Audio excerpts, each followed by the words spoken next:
Nung una akala ko, binababad pa. Hindi na pala. Ganyan lang. Itutubog mo lang siya. Tapos hahanguin mo siya. Ayan o.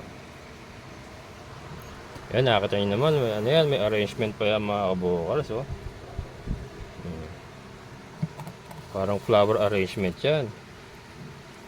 Hindi, maganda kasi rito sa batya. Hindi sila magdadagan-dagan masyado. Kasi minsan yun ang ikinababasag eh. Pagka nagdadagan-dagan. Yung bigat nung nasa taas. May pressure sa baba. Yung pinakababang itlog. Ayan. Malaki niya, no? Brown na brown yun, no? Ayun na mga kabokals. So ito na nga yung una natin ginawa. Ayan. Ano sila mga kabokals. Ilalaga natin ng 6 hanggang 7 oras. Ilalaga natin.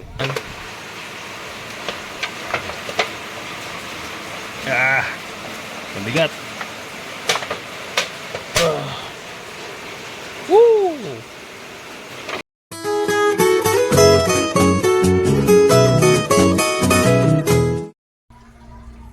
May paa. Hello mga kabokals. Ayan, nandito tayo sa ating munting kubo. Let's talk about brown eggs. So ito nga po yung mga produce natin mga kabokals. Meron tayong dalawang tray XL saka 1, 2, 3, 4, 5, 6, 7, 8. Kulang na lang ng 8 para tatlo. Medium natin. Ayan. M stands for medium. XL stands for XL. And large. L stands for large. Ayan. May isang tray tayo. At saka ayan. Mamaya pupuntahan ko yung bakery kung naubos na yung binagsak ko na dalawang tray nakaraan. Para pagka naubos na, ito bibigay ko sa kanya lahat itong dalawang XL saka itong large. And then the rest pinupuno pa natin. And ito mga kabukas yung ating mga jumbo. Grabe. Jumbo, ang daming jumbo. Ang daming jumbo. Ilan na ito? 1, 2, 3, 4. Tatlo na lang, 5 tray na ng jumbo. 'Di ba mga kabokals? So ito, pag binenta kasi natin 'tong mga kabokals, 300. So ngayon, pag-usapan natin mga kabokals or sabay-sabay po nating tuklasin. Hindi. I-share ko po sa inyo yung aking gagawin na added value. Paano ba natin mapapataas ang value ng ating brown eggs? Ayan, kasi nga 'di ba jumbo, laki no. 300 na mamahalan pa yung iba. Ngayon, gagawin natin siyang salted egg. Ito muna yung proseso natin mga kabokals. I'm sure kung napanood nyo yung nakaraan, nagawa na tayo ng salted egg and successful, 'di ba? Successful. Si Sir Pansoy nga o-order sana. Kaya lang hindi ko pa naihango yung mga meron na tayo doon na nakababad. Hahanguin ko na yung bukas. Ang problema kasi yung panggatong natin 'di ba walang tigil ang ulan. So wala tayong panggatong. Pero nagtabi na ako diyan ng isinilong ko na yung mga ibang panggatong para makatuyo na. Ngayon ito mga kabokals, ito yung ating putik. Ito po ay nuno sa punso Nuno sa punso na putik yan. Yan. Yung putik, dalawang ganito yan mga kabokals. Dalawa dito. Tapos binasa ko na para siya. Kumbaga maano siya, matunaw na siya. Dalawang ganito, 'di ba? Dalawang ganito. Tapos yung asin natin. Yan. Halos ganun din yan. Kulang lang ng konting-konti pero okay lang yan. Yan. 50-50 tayo 50-50 yung ratio natin ng asin at saka ng lupa. Yan. So ito ngayon ilalagay ko dito para lalamasin natin. Yan mga kabokals Tabi natin konti. Malagyan ko na ito mga natimbang na ito mga kabokals So ito hindi ko na kasi pinakita ko naman sa inyo. Diretso na natin ilalagay dito yung asin. Yan, asin. So yan lang pong ingredients natin Yan lang po ingredients natin, putik at asin. Wala na po tayong ibang nilalagay.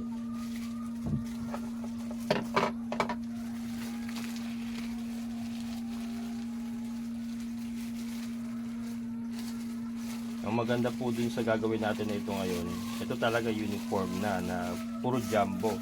Kasi yung mga ginawa natin nakaraan, ano pa yun labo-labo pa yun, hindi pa natin na timbang. So ito, itutunawin lang po natin ganyan. Ito nyo ba? Can you see it? Alamasin lang natin.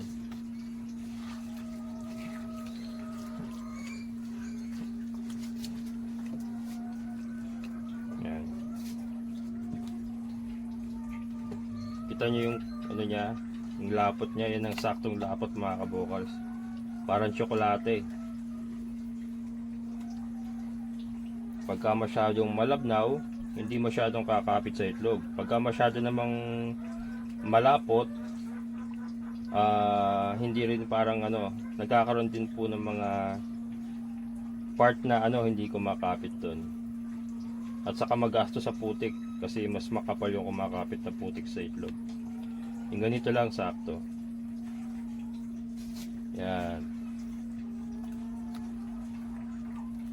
Yan natin na ano.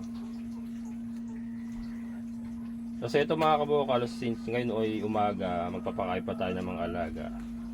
Ito hahayaan lang po muna natin matunaw. Kasi last time, inilagay ko kagad may mga buo-buo pang asin Maganda matunaw muna ng husto yung asin bago natin i-apply do sa ating mga itlog. Ayan. May ingay si Bella, may kinakahulan na naman. So ito mga kabokals, mamaya tutuloy natin. Yan. Kaya alam muna natin dyan na matunaw yung asin. Ito, sakto na to, hindi ko nadadagdagan to ng sakto na itong tubig na ito. Hindi na natin dadagdagan yan. Yan ang pangmalakasan na, sabi nga, pangmalakasan na yan mga kabokals. So since hindi na tayo pwede magdagdag ng tubig, ginaganyan ko na kasi sayang yung putik Ano to nuno sa punso mga kabokals, hindi ito basta-basta putik lang. Ito yung nuno sa punso o yung bahay ng anay. Yan. Ngayon marami tayo niyan dito mga kabokals. Hindi tayo mauubusan dyan dito. Kaya napakaganda rin po itong gawing negosyo kasi wala na tayong problema sa mga bahay ng anay. Marami dyan sa tabi-tabi. Yung iba kasing nag-itlog na maalat, binibili pa ito, alam ko Yan.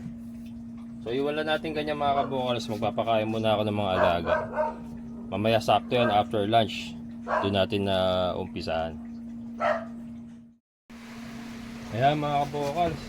So nabuo na natin yung nabuo natin yung 5 tray. 1, 2, 3, 4, 5. Kasi ito yung mga bagong harvest natin ngayon. 5 at 5 piraso. Ayan, so may buffer pa tayo. Halimbawa kung mabasagan tayo, meron tayong buffer na 5. So solid to. Itong 5, solid to maibebenta natin. Kung hindi sobra ng 5 yung madidisgrasya. Ayan. So ito, umpisahan na natin. Ayan, so yun. Itinutubog natin lahat mga kabokals. Ganyan lang. Nung una akala ko, binababad pa. Hindi na pala. Ganyan lang. Itutubog mo lang siya. Tapos hahanguin mo siya. Ayan. Ayan, nakakita nyo naman. May arrangement pa yan mga kabokals. Parang flower arrangement yan. Hindi, maganda kasi rito sa batya. Hindi sila magdadagan-dagan masyado. Kasi minsan yun ang ikinababasag pagka nagdadagan-dagan. Yung bigat nung nasa taas, may pressure sa baba, yung pinakababang itlog. Ayan. Lalaki niya, brown na brown yun, Ito hindi na natin kukulayan to mga kabokals, At is na yan. Brown eggs nga eh. Salted brown eggs nga eh. Pagka kinulayan natin ng pula yan, hindi na brown egg yan. Red egg na yan. Diyan tayo magpapakilala. Kabocals Farmer brown, salted brown eggs. Pagka nag-post tayo online, available. Kabocals Farmer salted brown eggs. Yan. Kaya wala kulay. Siguro pagka lumakas tayo, lagyan lang natin ng pantatak ba? Pantatak na salted brown egg.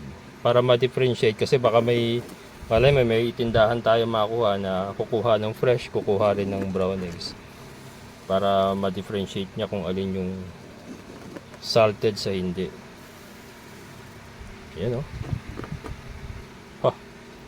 sakto yung batch yung ginamit natin mga kabokals.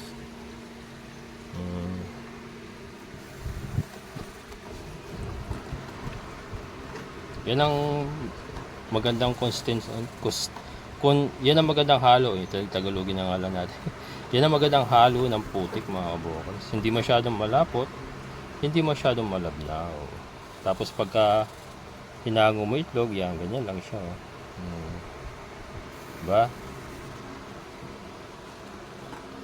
Yan ang the best.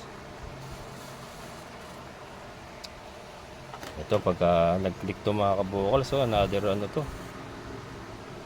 another hanap buhay. Diba? Ating salted brown eggs. Makikilala tayo sa lahat ng dako ng Pilipinas.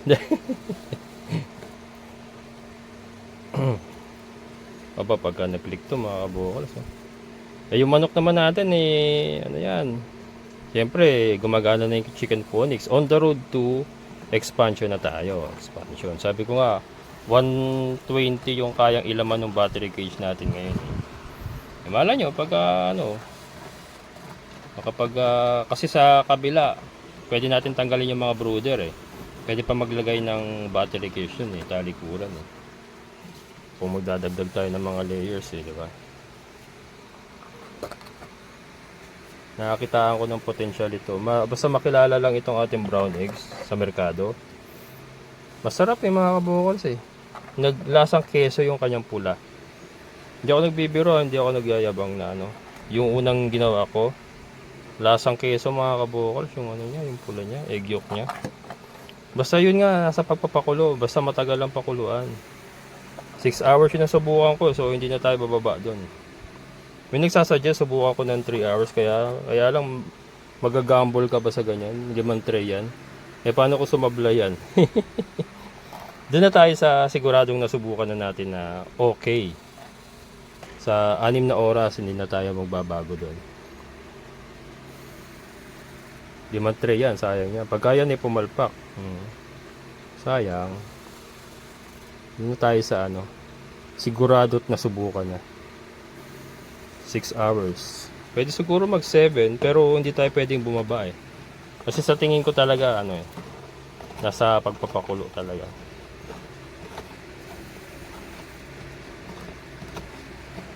Nasa pagpapakulo ang sikreto. Kasi dati yung unang ginagawa pinapakuloan ko lang 1 oras. 1 oras mahigit. Para ka lang kumain ng nilagang itlog. Ganun ang lasa niya. Pero yung ginawa ko nung nakaraan nga, iba lasa niya, talagang naglasang keso yung kanyang egg yolk eh. Ang ganda, di ba? Ang ganda ng arrangement natin mga kabokals. Tapos to sasakloban natin to ng tela. Yung una tinakpang ko eh. Tupperware ginamit ko, kaya lang konti lang kasi yun. Wala naman tayo malaking Tupperware. Sa kami mga nagsasuggest, wag ko daw takpan. Either tela, okay lang, kasi kailangan daw medyo nakakahinga. So yun. Kaya tela ang gagamitin. Yung una ginawa ko dyan, mamaya papakita ko. Nakasaklob ng tela yun. So ito isa sa magagawa natin na paraan para mapataas natin yung value ng ating mga produce. Iproseso natin, gawin nating salted brown eggs.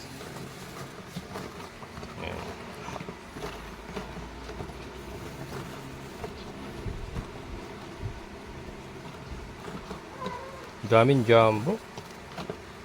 Ang lalaki na ng mga bahay itlog ng mga manok natin, mga thunders na kasi. Kaya hindi tayo nakakakuha masyado ng maliliit na itlog. Talagang ano, malalaki yung nilalabas nila. Ganda ng pagkakakoting mga kabokals, oh. Parang suklet. Parang suklet ba? Parang chocolate balls mga kabokals, oh. Suklet. Dagol nagwawala. Kasi nasa labas yung mga babae. Naubos na yung siguro yung binigay ko sa kanyang pagkain. Pagka wala naman pagkain yan, pagka may pagkain yan, hindi na magwawala yan. Kaya lang unahin ko muna ito. Ayusin ko pa yung mga cuttings ng Napier at saka ng Madre de Agua at si Andrew. Kailangan pala bukas may deliver niya kasi aalis pala siya sa Lunes. Kailangan may deliver na. Ipangako ko na kay Sir Michael eh. Yung kay Sir Daddy John Farm. Yan, Sir Daddy John Farm. Wait lang po tayo sa cuttings ha. Hindi pa ako makapunta ng LBC. LBC kasi yun eh. Pero umaaraw na. Sana bukas magtuloy-tuloy na yung araw. Para matuyo na yung daan. Yan, marami-rami pa to. Ito, 3 tray.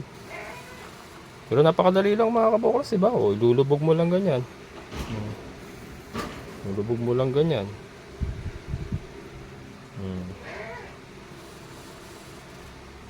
Tagol, kung magwala dyan ha, sisirain mo yung kulungan mo. Sinira mo yan, benta na kita. Wala, stick na ba kambing to? Oh, yun na. Wala na naman, sinusuwag yung ano. Yung kanyang kulungan na naman. Dami ko na binigay na damo dun, naubos ka agad.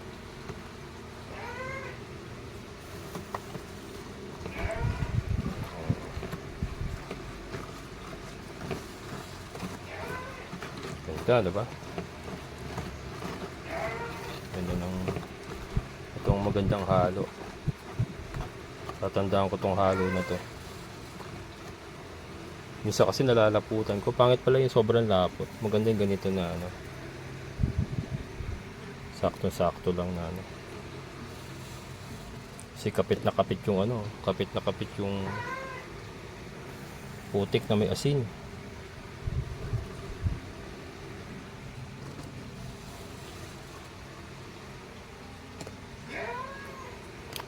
Ayan mga kabokals. Ang ganda tignan, diba? Parang chocolate balls. So saktuhan lang yung pagkakalatag sa kanya. Hindi sila masyado nagdadagan-dagan. Tapos, ito may natira pa. Ayan mga kabokals, may natira pa dun sa ating mixture na asin at putik. Ayan, so pwede ko pa itabi yan. Sabi takip. Takpan pa natin yan. Pwede ko pa itabi yan. Nadagdagan ko na lang yan pag kumawawali ako. Tapos ito mga kabokals, tatakpan natin ng tela. Yan. Ayan, so ito yung ating tela mga kabokals. Ang gawin natin dyan, ito. Hindi natin pasasayarin. Masara natin ganyan. Tapos, tatalian natin. Ito. Yun. O, diba mga kabokal? Ayos ko yung naisip ko mga kabokal.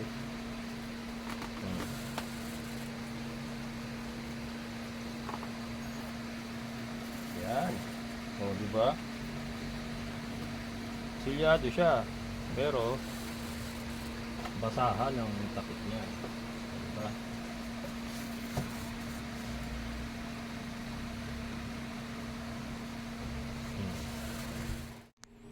Yan siya mga kabokal. So, dito siya sa, ano, ilalim ng kama namin.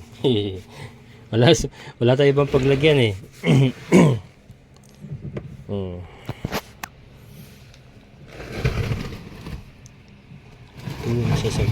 Sa dulo.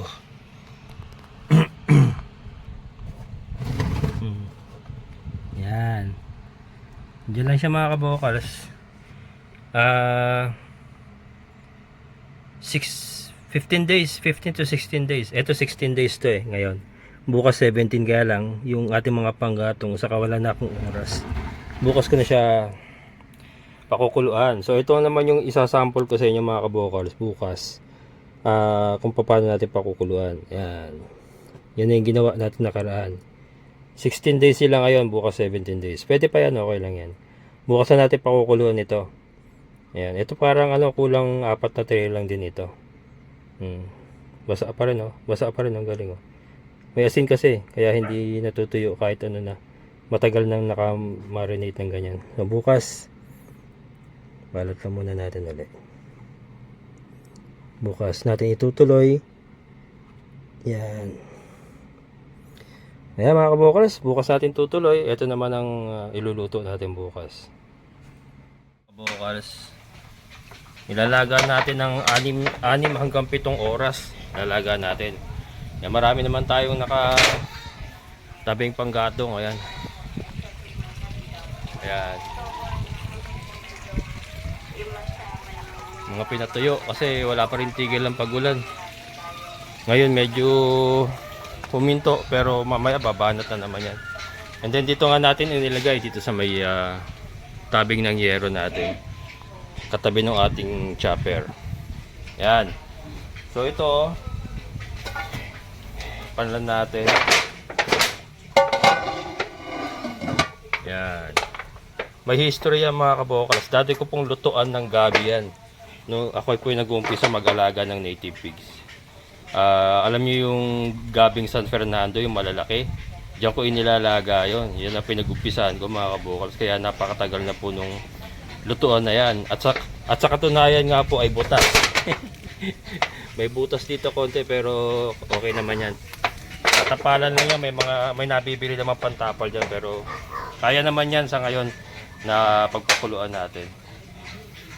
Yan, kawayan. Tapos may mga kukulamber ako dyan na ilalagay. So yan mga kabokals, 6 hanggang 7 oras papakuluan natin yan. Yan mga kabokals, time check 9:18 ng gabi. So ito kanina sinalang ko ng pasado alas 12 pero kumulo siya mga alauna na. So sa alauna tayo nagbase. Alauna tayo nagbase ng ating start ng vlog ko. Mainit. Ayan. Alauna tayo nagbase ng amoy na amoy ang ganda ng amoy. Alauna, so alas 9 ngayon, 8 hours mga kabokals, 8 oras. Mainit. Teka, huwag akong basahan mga kabokals. Mainit. Ayan, basahan.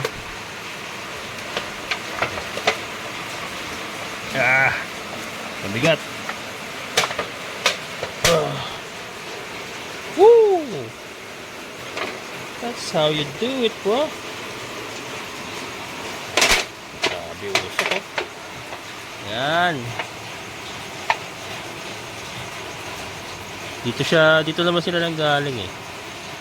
Dito natin sila binabad sa putik eh.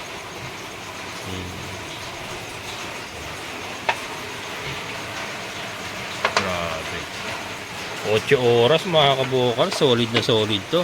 Pero bukas na natin te-testingin ha. Kasi alas 9 na ng gabi, madilim na rin kasi. Maganda kasi ma-present ko ito, yung maliwanag. So bukas na umaga mga kabukals. And i-discuss natin yung mga benefits ba na makukuha natin sa pagpoproseso ng ating mga produced na brown eggs. So yeah mga kabokals, see you tomorrow morning.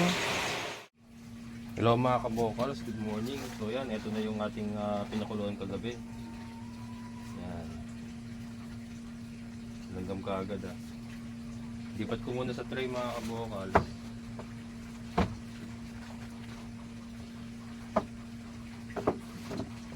Lipat ko muna sa tray.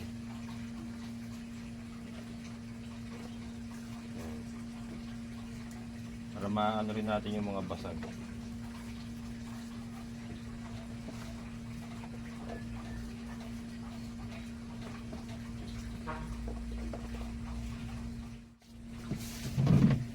Yan mga kabukals. So 1, 2, 3. Tapos 1, 2, 3, 4, 5, 6, 7, 8, 9, 10, 11. Kulang ng 11 pieces itong isa para maging isang tray. Kaya lang meron tayong basag. 1, 2, 3, 4, 5, 6. 6 na basag mga kabukals. Yan, 6 na basag. So ito, itatabi ko na ito. Pang-ulam na lang ito. Yan, tabi muna natin dyan. Siyempre magte-taste test tayo dun sa mga goods. Yan, magte-taste test tayo mga kabukals. Dito sa mga goods. Piliin natin yung maliit lang. Ayan, taste test tayo ha.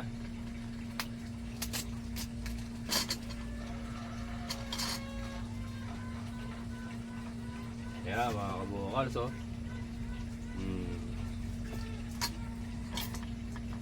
Yung ano kasi yung pulang ano dyan eh. Yan ang importante dyan yung pula. Ayos. Ito pa. Medyo maliit lang.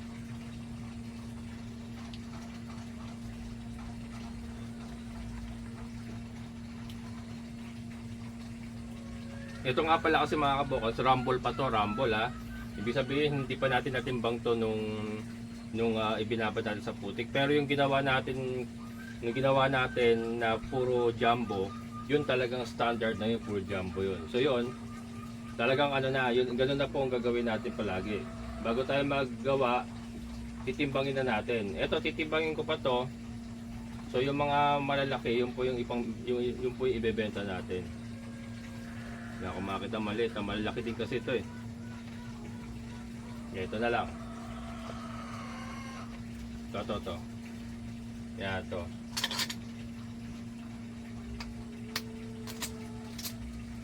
Yan oh. Yan oh. Nakita nyo ba yan mga kabukals? Ayan oh. Bila ka. Uy. Yan, oy. Nalaglag tuloy. Ayan. Ayan. Kita nyo yan mga kabukals. Diba?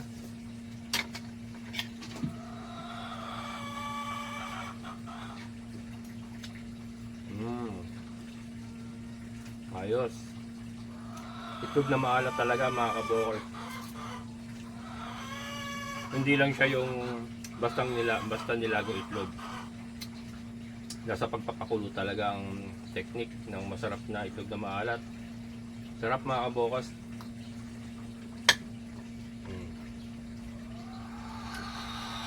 Sarap. So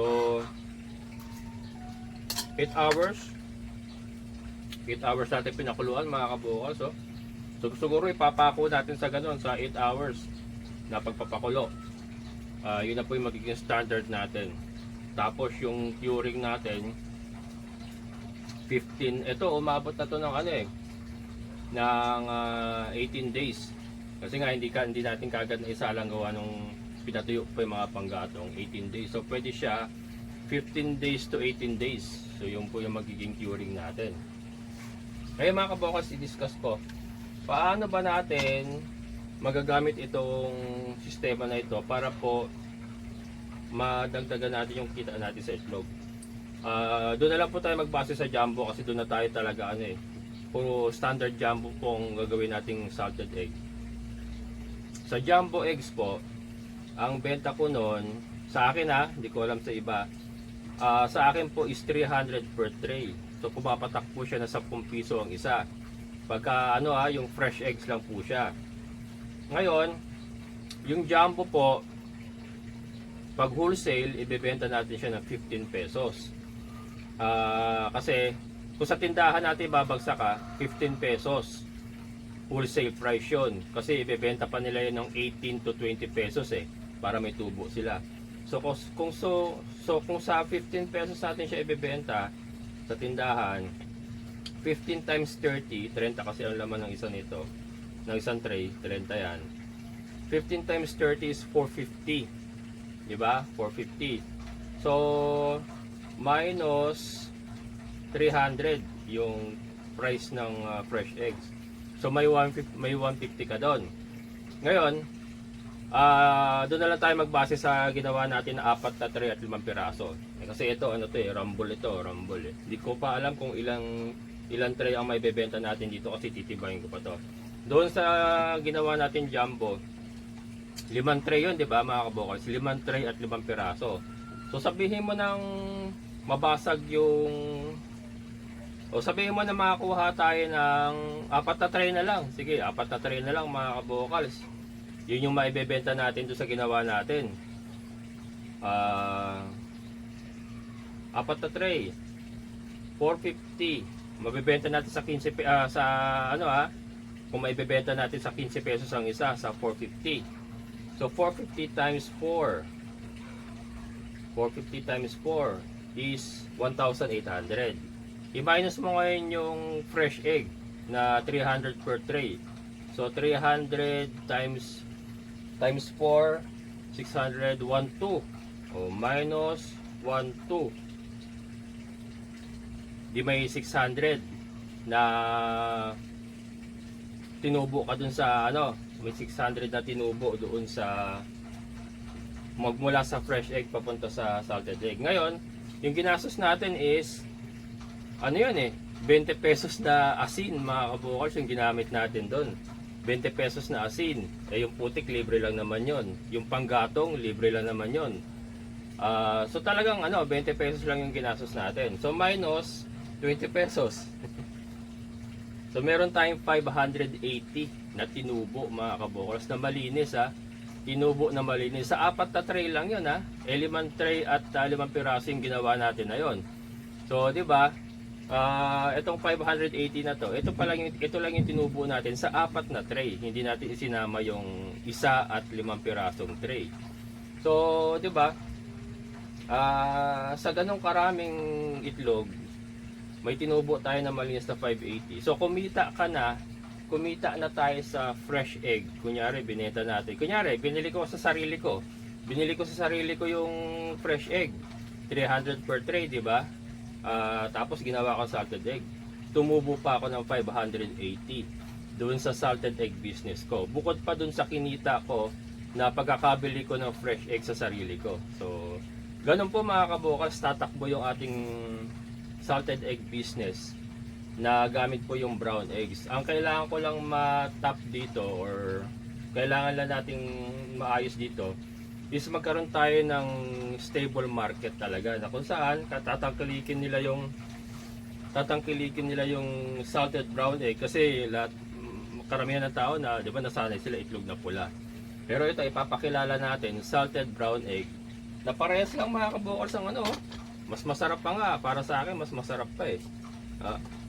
Pag inamoy mo siya, para siyang keso ang amoy niya. Tapos pag kinain mo yung egg yolk niya,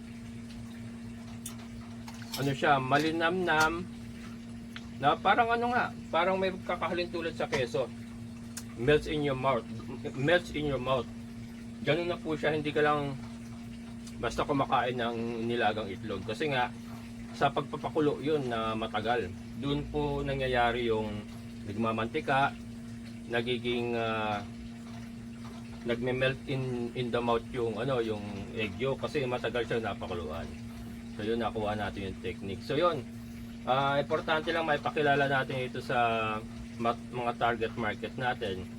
Pagka tinangkilik, ayun na, doon na magsisimula yung ating salted egg business. So yung mga kabukals, doon po sa mga malapit sa akin, Barangay Tukol San Rafael, Bulacan, kung interesado po kayong bumili ng aking salted brown egg, yan, PM lang po kayo sa Kabukals Farmer Facebook page. Kaya lang po, PM po or ipapalalamove natin, pwede. Basta ganun po. Kaya lang yung sobrang layo, kasi kung ipapalalamove natin, malayo kayo. Pero nasa inyo po yun, kung gusto nyo rin. Basta po yun, pick up or ipapalalamove po. Pero kayo po yung magpapalalamove ba. Ayan, salted brown egg mga kabokals, jumbo size. Pagka wholesale, 15 pesos po ang isa. Ganyan po natin siya ibebenta. Ngayon, kung i-retail ko naman po, kasi pwede naman natin ibahay-bahay, siyempre pwede natin siyang dagdagan. Pero yun nga ang price natin sa atin mga kabokals, 15 pesos per piece, 450 per tray. Yan na, 450 per tray ng jumbo size na salted egg. So ayan mga kabokals, hanggang dito na lang.